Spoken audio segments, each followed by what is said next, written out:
Welcome to another episode of Ingrid's World. This episode seeks to discuss an organization called Rotary International, whose main objective is service in the community, workplace, and around the world.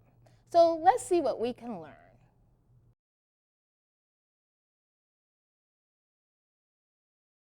Let's welcome the Rotarians from the Rotary Club of Tyson's Corner, the Rotary Club of Dulles International Airport, who will discuss the Strategic Water Alliance, which is located in the Copperbelt Region of Zambia. We're very excited to have them here, and thank you for joining us. Welcome. Well, Fred, you are here and talking about the project. Tell us a little bit about yourself. I am originally a water engineer. I've been a Rotarian since 2005, and given my background, I'm also on Loudon Water Board.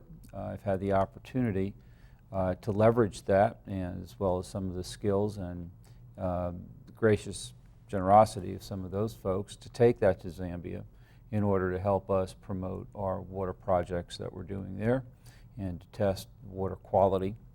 So quite excited to continue and leverage what started as a single well, now is a fairly extensive program of multiple wells in multiple districts.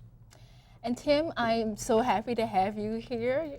You're from the Rotary Club of Tyson's Corner. That's right. We meet every Thursday morning at the Tower Club in Tyson's Corner. And I've been a Rotarian for 10 years. Actually 10 years this month, so this is my 10th year anniversary. And I got into Rotary. My father was in Rotary, and then I finally convinced myself that it was time to join. And then I have worked with both Fred and Andrew here on the Strategic Water Alliance. Excellent. Welcome to the show. I'm so glad you're here. Andrew. Thank you, Ingrid. Yes, I've been a member of DOLA since 2004, so about 9 years, and I've been past president of the Rotary Club and worked on international grants for a couple of years now. And just happy to have Tim as a partner, Tyson's Corner, of course, your club, and to see that Rotary, together, multiple clubs through collaboration, we could get even more done. And it's nice to have Fred, who is a subject matter expert in this, to have him on board. It's been helpful on behalf of all the clubs. So it just makes us that much more, the program that much more valuable. Exactly. Well, I was thrilled to have all of you here, because when you read about something that we take for granted, such as clean water here in the United States, and then you think about what's going on in Africa. First of all, how did it get started? Fred, do you want to give me a little history about Sure. How did this happen? It really started very happenstantially. Then president of our club, very good friends of his, their son was in the Peace Corps working in a village of about 400 families. And this particular village suffered greatly from no water.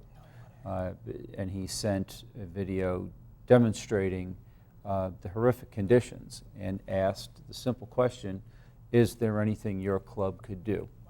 Wow. Simple question. Our club rallied together. They're very generous. They asked me to help.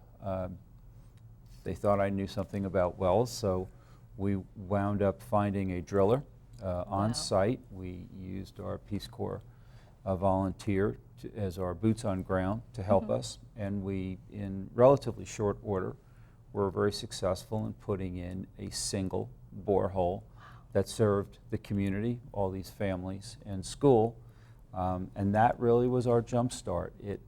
We were successful, and based upon that, our club said, well, what else can you do? And so we've launched, and we started working down the path of other clubs, other facilities, and have now rallied the support of a number of other clubs because we were successful that very first project. So now, I guess they're talking about rallied. Andrew, you really had, when I first heard about the project, you actually were introducing the whole Zambia project, to the Rotary Club of Tyson's Corner. What has been your experience? Well, the one of the past district governors came to our club, and just like Fred said, "Oh, this was a great project you did."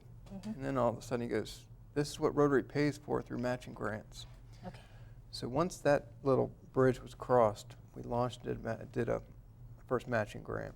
And then we said, wait a minute, we could involve other clubs, make it bigger. So that's when we started going to the different clubs. We don't want this to ever be about one person, one Rotary club. So that's why we've spread it around, and so everyone gets involved. And they really, when we show up at a club, when Fred, Tim, myself, people really know what Rotary is doing on a worldwide basis. Wow. And so, Tim, how many clubs do you have involved? Right now we have 11 clubs in the district. It Fantastic. expands, goes down as far as Fredericksburg's club, but most of them are in the Northern Virginia area here. Wow. And so what that allows us to do is, by all the participations of the club, we get a larger grant from Rotary International, and it minimizes the amount of money each club has to put up front. So we do quite a large project based on more participation from clubs. Wonderful, wonderful. I have heard that you've just recently come back from Zambia. Fred, Yes. what happened? It's our program designed, these members and the other clubs supported me. Traveling there a couple of years ago, I came back and suggested that a program design might look like us putting in a borehole at new schools where the government in Zambia provides access to education, but they don't put in sanitary facilities, latrines, and they also don't put in a borehole or well. So our program looks to work with the Ministry of Education where they put a new school in. We put in a borehole, we put in an array of facilities, of latrines, to support the boys, the girls, older girls, and the staff. And in so doing, provide an opportunity for both boys and girls to make it through to 8th and 9th grade, which then gives them an opportunity to continue in education and hopefully someday move into decision-making roles in the government. That's our real, Wow. our real end goal in all of this. So in our most recent trip, Andrew and several others participated.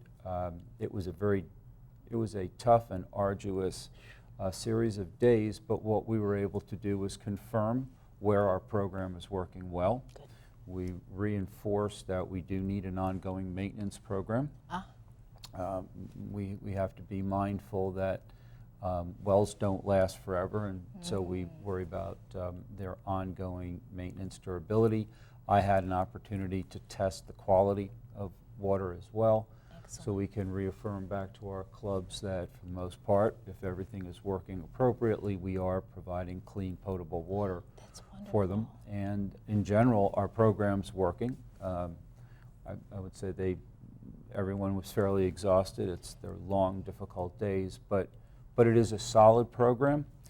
We met with the provincial education officers again, who reinforced our participation. Their desire to have us continue. And so our program was very successful. We look to continue to move forward. Sounds like it. So, Ingrid, and jump in on this. So if I'm watching this program, how could I get involved in this water project? Because it sounds like the thing to do. Tim had the idea of about a little over a year ago to start a walk for water, but the grant level is an application that we get kind of done on the peripheral. And the average Rotarian asks the same thing: how can I get involved? How can I contribute? Yeah. We've had several Rotarians make this trip to Zambia, but some people don't want to make that trip to Zambia for obvious reasons. But Tim could talk about the Walk for Water that we just started. Yes, last year we started a Walk for Water to raise money to supplement the grants, because there are certain aspects of the maintenance and part of the wells that the grants don't cover. We started our first one, it was at Lake Fairfax Park, and we're having our next one on the 29th of September this year.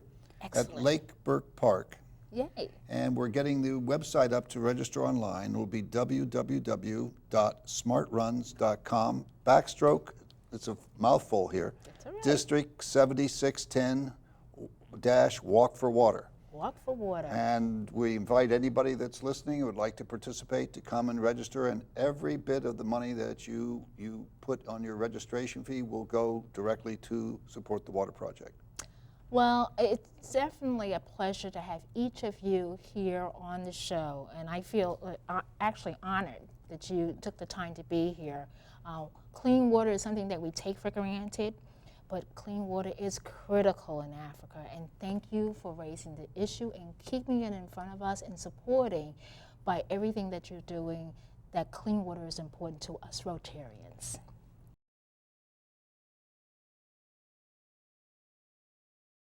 Welcome to the show, Brittany Bennett. It's great to have you here. Thank you for having me. Well, tell us a little bit about yourself.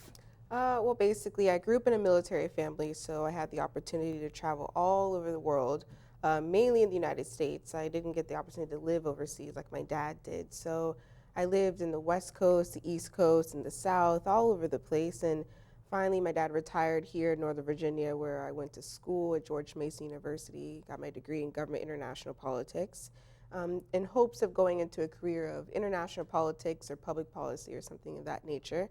And I started getting involved with my community and doing a lot of things since I was in middle school, starting with Girl Scouts and going into other community service organizations. And that's where I started to grow my passion for public interest and helping out nonprofits or any type of community organization. Well, that sounds like fascinating, because it seems like as a young person, you got involved in community service, early on. So what made you get involved in community service? I just saw a more desperate need for people to get involved in community service. I personally, when I was doing Girl Scouts, when I was younger in elementary school, I realized that there were so many people that didn't have the advantages that I had in life. Not saying that I grew up in a very cush or luxurious lifestyle, but other people didn't have that same type of background or did those amenities that I had. So I realized that maybe I could help somebody else, even if it was just one person, that'd be one person more that I could help. And I found that to be my drive, just to help people, even if they didn't necessarily know what exactly they needed, but just to be a listening ear sometimes. Just a listening ear. So how did you become an ambassadorial scholar? I mean, I found that fascinating. While in my undergraduate year, last year of George Mason University, one of the Rotarians that I know, his name is D.R. Butler, he was a very prominent guy for our Rotaract Club. I was a part of Rotaract, the young professionals version of Rotary, in my university. So he would come and talk to our club, and he would keep saying, this Rotary Ambassadorial Scholarship is really important. It's really important. He kept repeating it, and I've just grown to learn over the years that when he repeats something, it's really important and something I should do. So I decided to apply for it then, because I realized it was an international thing and not just going to school or doing research, but also community service and also speaking on behalf of Rotary about different topics. Wonderful. So you went to Uganda, and how many months were you there? How long were you there? I was there for 10 months. Wow. Yeah, it was quite an adventure. Those 10 months were actually very eye-opening. I feel like every 3 months I was learning something different, because I purposely exposed myself to different parts of the region, not just Uganda, but East Africa itself. East Africa. So which countries did you visit while you were there? While I was there in Uganda, I traveled with the district governor. The District 9200, the former District 9200, was 6 countries big. So I had the opportunity to travel with the district governor to Uganda, of course, around Uganda, to Tanzania and Kenya, and speak to various clubs on different topics, and just see how the culture affected their clubs. So every club has its own culture, but every country has its own culture as well. So it was very interesting to see that while I traveled with her. What things did you do in Uganda? My main purpose there was to do research in law, culture, and human rights. And in addition to that, I did a lot of community service with Rotary and without Rotary, like my own community service projects. Wow. And I did a lot of speaking to Rotary clubs, Rotaract clubs, different settings of groups of people that were just curious about why I was there, didn't know much about human rights, or didn't fully understand how culture could really affect the way laws are shaped in a country. Wow. So here you're in a different country. What was one project that you kind of, let's say, this is just the thing that we need to do? Yeah, probably you got a couple of them. Yeah. What, I would have to say when I was in Arusha, Tanzania, there was a water project that was funded by a couple of Rotary clubs in Canada. And there were some Canadians living in Tanzania that were managing the project. Wow. And it was actually very touching because we went to the school, we saw the water tanks and the pump, and there was regular routines of maintenance, and wow. it was just, school was about to start at that very time, so all the students were coming to the school, and we got to speak to some of the students, and we got to just speak to the principal and just be a part of what was going on their day-to-day basis, their routine. And one thing I found that was really interesting was that the students, granted they didn't have many resources, the water was the most important thing that they needed because every student was required to bring a bucket into the classroom. A bucket? For various reasons, not just for drinking water, to boil it or to put tablets in it for drinking water, but also to clean the desk because of the dust, and to clean the chalkboards because they don't have proper erasers. It was just a lot that the water was very essential to even their learning. And I found that to be extremely touching and something that I probably remember. Oh. Yeah. That touches me just listening to that. Things that we so much here in the United States take for granted, and here we're talking about bringing a bucket of water. Wow. You did other projects. I remember reading that you did a project with Shades of Hope and the street children. What were those projects about? Through chance, the woman that I was living with, she's from Northern Ireland. She had a charity, or has a charity, called Shades of Hope, in which she helps to build and fund a school in her husband's village. And while I was there, I partnered with the Rotary Club in Northern Virginia, my Rotary Club, as well as Rotary clubs in the DC area, to do a book drive during the winter holidays. So that way, when I went back to Uganda after Christmas, I could bring the books and they can take them to the village to stock the library. That was one of the biggest projects that got a lot of international focus because it was in Uganda, and not many people, most people when they think of East Africa, they would think of maybe Kenya or Tanzania, but Uganda oftentimes it's overlooked. People don't think about it as much as the other two, which are much more touristy. Another organization that I worked for, I volunteered with for quite some time, was Tomorrow's Heroes, in which it was a step process to get street boys off the streets and into homes and into school. There are about 30,000 street kids in Kampala, which is the capital of Uganda, and it's not evenly split between boys and girls, but most are boys. And because of that, there's a lot of theft that happens. There's a lot of homelessness that just continues, and a lot of behavior issues that don't go addressed. Wow. And they don't get an education because education is not free in Uganda. It's privatized, basically. Wow. So with Tomorrow's Heroes, what I did for Tomorrow's Heroes was help teach math, English, and do Bible study. So that way they could learn the basics of grades 1 through 7 math and English. And hopefully after a social worker watches them over time, will place them into a home with other nonprofits that worked on a similar level with street boys. Wow. Yeah, and then after that, they would hopefully, go to college and start to really get their behavior issues set up or rectified and changed. It was a lengthy process, and that was probably the most difficult thing that I had done because I had to go to the slums about 2 or 3 times a week, which meant learning a different side of Kampala than being with the Rotarians. Wow. And I was with the poorest of the poor, and these people, just seeing them, what they had to struggle with, and just being there with them, it really opened my eyes to how people lived. And then to see the boys who range from ages from 2 or 3 years old to up into their early 20s, to see how they lived on a day-to-day basis with 1 meal a day, if they had just that, to not having a home to sleep in. It was very eye-opening to see that. It sounds like things that we here take for granted, a place to sleep, being cared for at the age of 2, these are things that we take for granted. Yeah. My goodness. What was your takeaway with that? It changed my life. I'm not going to lie. It changed who I was, because as focused as I was on law, international law, and human rights when I first went to Uganda, once I started working with these street boys and even the street girls, I started to do outreach to get them more involved and to come to school and to get an education.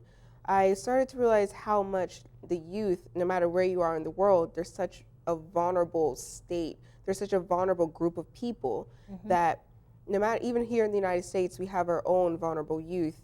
They may not be homeless per se, but they could come from a bad neighborhood or don't have the support group that they need. So once I returned home, I got heavily involved in youth organizations. I did mentoring, that I did tutoring and of middle school and high school. I volunteered 3 times a week to mentor girls, and girls in my neighborhood I now mentor with through my church. And I took it as a personal responsibility, seeing how the youth all over the world pretty much have the same issues. The same issues that when it comes to treating one another, good or bad, the support that they may not have. I realized there are people here that have that as well. They could be living right next door to you and you wouldn't even know it. Wow. And I just opened my heart to that, to see that maybe youth is something that, is one of those dire need groups, just like women who are in domestic violence. Wow. Wow. Next steps for Brittany. I mean, you've done this amazing service project in Uganda.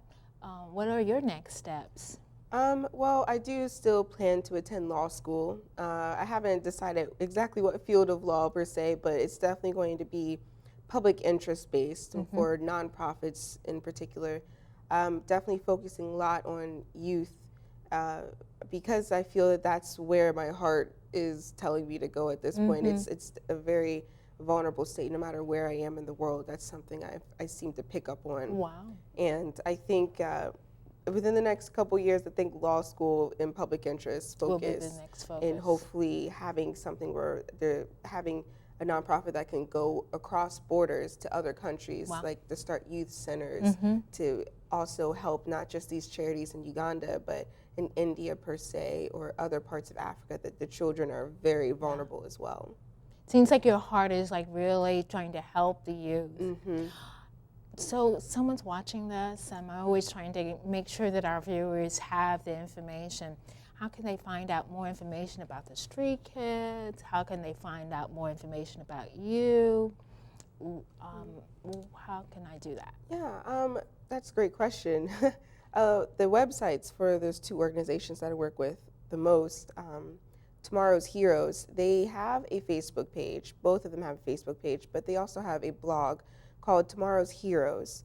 You just put it into simple Google search, Tomorrow's Heroes Uganda, and it'll pop right up. Great. And that way you can find out how you can donate, how you can give resources, or if you want to go over there to volunteer as well, Wow. you can do that as well. They'll be able to host you for a short period of time.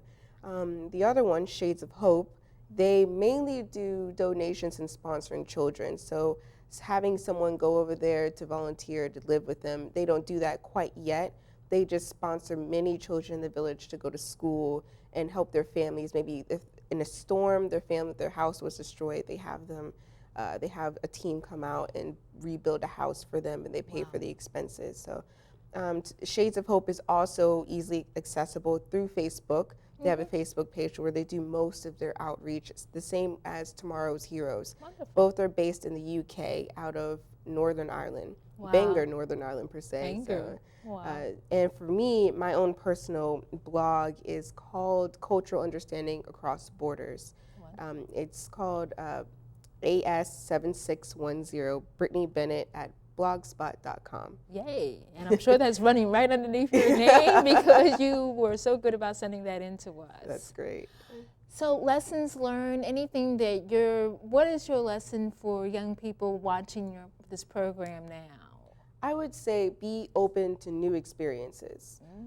That was the biggest takeaway that I had when I went to Uganda. I was very, very happy that I was open to going to different countries, traveling by myself to different countries, living as a local would, and not just keeping in a bubble of comfort. And I felt that I actually grew a lot more, and because I grew that much, I learned what I wanted to do in life because of that. Well, Brittany, I'd like to thank you for being here on the show. I'm excited about this world of possibilities that you certainly have opened up to me about the need